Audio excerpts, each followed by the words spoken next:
sommernat. Til sidst blev vi så stille, at øjeblikket stod, som skåret ud i natten, vej lænede os imod. Et fyrtårns fine pensel hen over havet gled, og mildnede fjerne bølgers havøede ensomhed, hvor kærlighed lå åben og nyfødt som et svar på blæstens sagte kalden, der tonede øm og klar.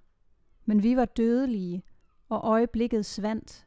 Nu ligger det og lyser, som sten i strandens kant.